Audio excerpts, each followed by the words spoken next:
All right. Hello, everyone. My name is Nitin Kanukolanu. I'm an AI engineer at Redis. My team and I work on toolings that enable developers to build better AI applications.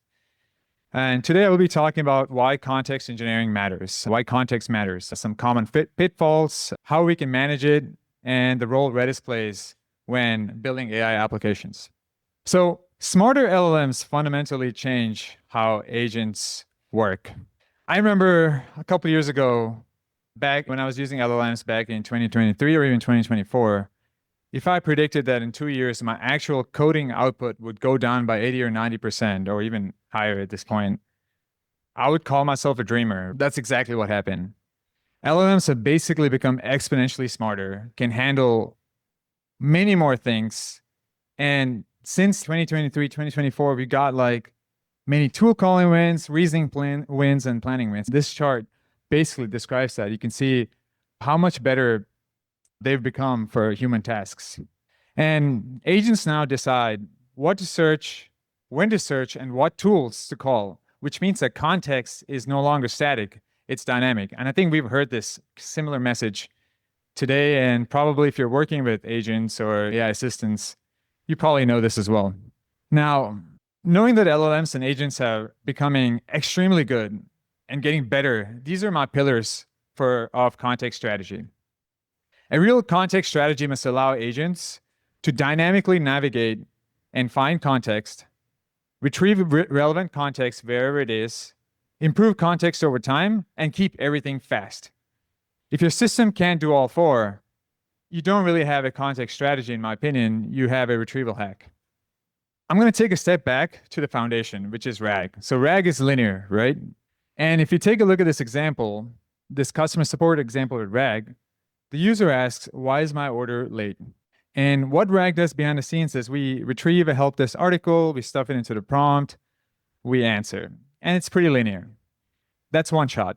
But the same example with an agent, you ask the agent, why is my order late? The agent checks the order database.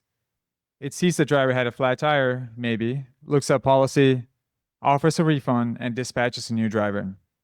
Now, that's retrieval, and that's not retrieval anymore. It's orchestration. And RAG is just a pattern agents use. And what about cost? Agents are token hungry. So agents are constantly looping, constantly reassembling context with every new information at each. And as this diagram describes, whether they're planning, executing, validating results, they're doing this in a loop. And each of these steps typically involves at least one or often multiple model calls. And additionally, agents are also stateless. So every time the agent decides what to do next, it's resending context. So the net effect here is latency variance, more tokens consumed, and increased cost. There are methods to mitigate this, and we'll talk about this today. You can use subagents, pruning, files, etc. So this is exactly why context engineering matters. Now, agents now interact with various different things. They interact with your data warehouses, long-term memory, vector databases, SQL databases. So context is literally everywhere. So the real challenge is helping agents decide what matters. This is why context engineering matters. So what is context engineering? So context engineering is the discipline of, hello? Yeah. Apologies, not used to having the mic in front of me often. So context engineering is the discipline of designing, shaping, and delivering the right and relevant information to an AI model. It's basically enabling the AI agent to do the best job to serve its function, right? So bad context will result in incorrect behavior, and too much context will also do the same. We'll see examples in a second. But good context really matters because it gives AI the information it needs. It specializes for your domain, reduces hallucination, ensures consistency and reliability, lowers your cost, and also enforces governance. So without good context engineering, you're going to get inconsistent AI, but with it, you're going to get dependable AI. And we all want to build dependable AI that's safe and reliable and accurate. So we've all heard this term. So infinite token window or more token window. I'm definitely having an issue with this, but I apologize. but I'm trying to be composed. So we all know that although like token windows or context windows are increasing over time. So just a few years ago, having a model with 512 tokens was an achievement. Now we're talking in millions. So we all keep getting this increased context window, increased, like you can put stuff more into the prompt, you can get more out of it. Maybe true, but longer token windows does not mean improved performance. A lot of it is due to how the attention mechanism works and how it scales. It is a limitation. So we have to do a lot of things around it. So context engineering around it to mitigate it. If you're using Cursor right now, Cursor now is far better than Cursor was a year or two ago because they've done a lot of context engineering behind the scenes to make it easy for us to develop with it. As context grows, models become vulnerable to something called context rot, where too much information, irrelevant or conflicting information leads to distraction, poisoning, and confusion. This is where the signal gets buried in noise and can degrade your performance. So even when you're well within the token limits. So these are like, in my opinion, the silent killers, not just in production, but also like when you're developing yourself. So let's take a look at them. So one thing to note about this graph, so the yellow here shows input and output message. The green is like the intermediary things happening behind the scenes, and the red is what's bad. So context poisoning is a phenomena that occurs when an error or hallucination makes its way into your context, for example, or your conversation history. So it's basically going to be treated as a fact in subsequent turns. So the model learns the wrong information from its own previous output, leading to a loop of compounding errors. Another one is distraction. So this is when you have too much information in your history. If an agent has a massive log of past action, it may start over focusing on those past actions instead of reasoning about the current novel situation. You probably experienced this a lot, right? If I had a long thread with ChatGPT or Claude, or if I have a long thread with my AI assistant, I have to always find a way to bring it back to what I'm doing. Or else it's going to basically be distracted by all of this extra nonsense. And context confusion is like the next one. So this happens when the context is cluttered with unnecessary information, such as too many tools or irrelevant document snippets. Even if the model could ignore them, what happens is the mere presence of these distractors increases the probability of the model behaving in a degraded way. And the last one is context clash. And this is when you have context that contradicts each other. Then the model faces this internal conflict and its reasoning capabilities basically diminish significantly. Longer context window does not mean or guarantee better results. In fact, with longer context window and mismanagement of context, your performance can degrade, your reliability can drop, and also your distraction increases. So our goal is to keep our context relevant and accurate. And let's take a look at a quick example. So this is an example of a needle in a haystack situation. So if you can't see it, what's happening is the user here is asking, what was the best writing advice I got from my college classmate? And if you can see here in the blue, what's happening is this is the right answer. This is the needle. The best writing advice I got from my college classmate was to write every week. And you can see in the green, you have a bunch of irrelevant context. And in the yellow, you have a distractor. Basically, it's a tip. It's a writing tip they got from their professor. So what's happening here is that in this example, if you read through it, it's quite interesting because even though you have the needle there, even the distractors are quite topically related. So the model basically is going to have a tough time in the simple example answering the question. So even though it's a simple example, it demonstrates what can happen at scale. Another thing researchers published last year in a study called Context Rot, analyzing how LLM performance changes as input context length grows. They evaluated multiple frontier models and grouped them by performance tier and also context window size. Across all the categories, as context length increased, accuracy dropped. So even the models, even the very large models here with 500K tokens, etc., degraded. So the bigger context window, this is basically proof that bigger context window doesn't necessarily improve your performance. There's a lot of dilution due to distractors, etc. And one thing, so they also noted that relevance is key. So relevance basically matches or drives accuracy, and loosely related text hurts. So these are all things that we need to keep in our context when we write context, when we deal with context.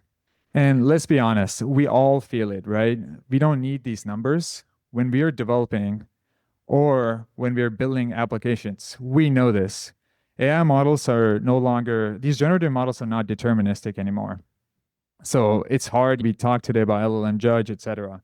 But we feel it. If you're vibe coding, you know that there's like a point where the AI models will do a really good job. In our team, we call this the Balmer curve. So when I'm using AI assistants to develop, it's pretty good. It does a good job, and it's like a fresh repo. And it does a pretty good job, and I have a repo that's pretty mature where you can follow the different patterns. But in the middle, we deal with something called the entropy collapse. There's a lot of complexity. And when there's a lot of complexity, we call this the entropy collapse, and the AI models just don't perform well enough. This just means that it's not just about building applications. Even when you're building with AI, you have to do context engineering. So this reinforces why context engineering is not just about addition and compression. It's basically about curation and relevance.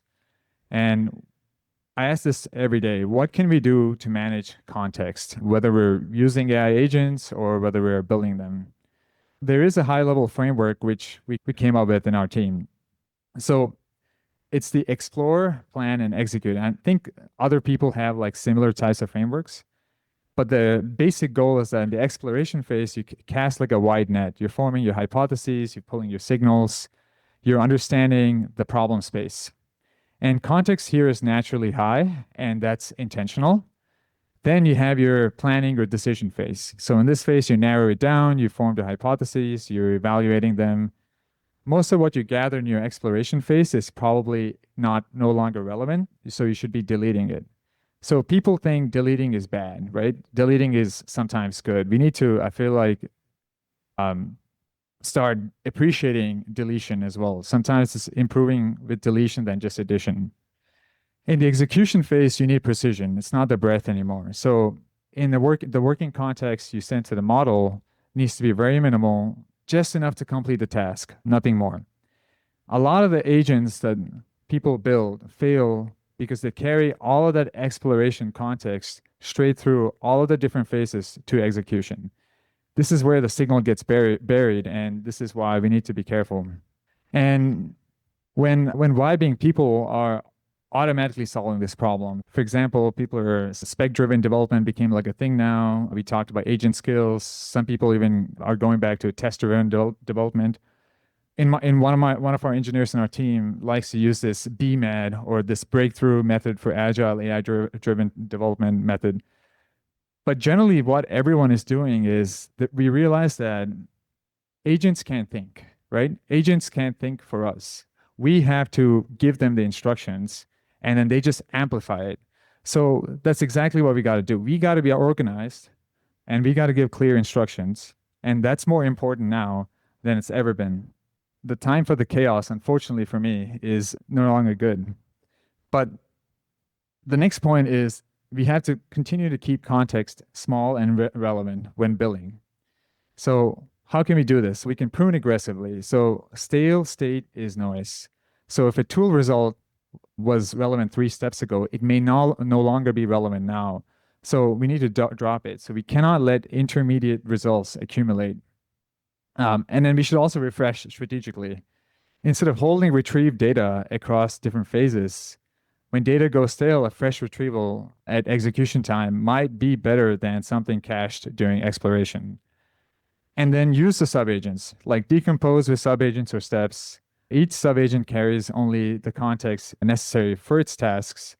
And in return, it can send a summary of specific information back to the orchestrator.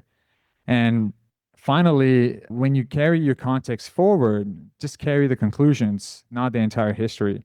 Summarize, extract. The next phase doesn't need every step you took. Just what you learn. So these seem like basic things, right? But when you're building something at scale, and when you're working in between the stack, not just the application layer, you got to make sure that you keep track of all these things and build accordingly. And individual can apply these patterns manually, but at scale, hundreds of concurrent agents, multiple sessions, different memory types. You need infrastructure that enforces this by design. And this is where Redis excels. So you can unify all of your contexts and build dependable AI models using Redis. And Redis is known and loved for caching, which means we do have the credibility in providing fast, performant, short-term memory. And additionally, the last couple of years, we made a lot of strides in trying to be and basically becoming the real-time AI data platform. We're well positioned to be the working memory layer for all your Gen AI apps. And this is why we're used by the biggest AI companies in the world. So OpenAI, Intel, Bank of America turn to Redis to basically help them build and optimize their Gen AI apps. And another fact here is that we are already the #1 platform, according to Stack Overflow, for agent data storage. And the key point is basically Redis can be your memory layer for your AI applications. We have several tools to help you build and manage your data faster. We work with any LLMs, have integrations to the top AI tools. As someone said, one of the previous talks said, you got to be vendor agnostic. Redis is pretty vendor agnostic. We will connect to AWS, GCP, Google Cloud, and basically wherever it lives, on-prem, on cloud, Redis is there. And we also offer full suite search with our vector database. And we benchmarked it across different vector databases and have proof that we offer the fastest vector database. And we're actually 21 times faster than the next best competitor. And we also realized that memory is an important part of context engineering. So managing memory has become important when you're building apps. You want a way to manage and control your memory across user sessions or even applications. So therefore, we built something called the Agent Memory Server that enables your apps to automatically manage your long-term and short-term working session memory. So the way it works is it's a two-tier memory system. So we have working memory, which is your session memory. It holds the current conversation state. It does automatic summarization based on different strategies. This could be token-based. It could be time-based. We also have long-term memory. So what it does is it basically automatically extracts important facts, episodic information, etc., basically from your context, and also you can also retrieve and search long-term memory to enhance your context with semantic search and advanced filtering. And we have tools, background tasks, MCP to basically help connect it. And the last point I want to make here is that there are 3 kind of patterns that I've observed for memory management. For your context, it's LLM-driven, code-driven, and background. So the LLM-driven is basically where the LLM has access to memory tools and chooses when to store or search memories. Pretty simple. You're building an AI model. You just define or basically import the tools and then just give that to your agent. And then the second part is code-driven. So your code explicitly manages when to store memories and when to retrieve them, then provides enriched context to the LLM. Or you use background tasks. So you have your working memory going, and then the system automatically extracts important information when it requires to long-term memory and also searches. So the agent memory server from Redis basically helps you do all of that. So it basically gives you a lot of flexibility when you manage memory. So we've talked today about how context is the foundation of any capable agent. We've talked about how easy it is to get it wrong. We also talked about what good context actually looks like or could look like in practice. What Redis basically gives you is the infrastructure layer that makes all of that practical. So you have this one semantic and access layer powered by MCP that gives your agents exactly what they need: querying ability for structured and unstructured data, your long-term, short-term memory management. In the end, the goal is less data plumbing for you guys and build smarter and faster apps. So that, basically the goal is less data plumbing for everyone so that they can build smarter and faster apps. Here's the code snippets if you guys are interested. And that's me today. Any questions? Hi, I just had a quick question. Great presentation about how you've been using different servers. Specifically to understand, we are still using and backed on cloud. So a lot of cloud space is used. Do you think there's an alternative to some spaces wherein we can use hard drives or memory on devices instead of totally relying just on how cloud spaces look like or totally depending on the cloud servers? Do you think there's some scope of work wherein we can have these memory servers directly on a hard drive or have a local access to this memory as well? Yeah, so the memory servers can be Docker containers. So they could, if they're small enough, you could have these microservices live on your mobile devices, etc. So it's definitely possible. The main problem is basically storage. The server or the microservice itself could run anywhere, but if your local device has enough storage, then you can basically store the data wherever you want. Got it. Thank you so much. We have time for one more question. So first up, great talk. In terms of like sharing enterprise context between different enterprises, is that something that's also you're exploring, or So you mean, can you Yeah. elaborate, please? on the memory layer of, Yeah. of Redis? So enterprise A, enterprise B, Yeah. they're able to share some This- of the context. Okay, strictly speaking, we only share the data is shared across a specific Redis server or someone's Redis subscription. So the way it works is if you can share it across applications and you can share it across users, but I don't see it getting shared across different enterprises because the connection's not there. Yeah. Cool. Thanks.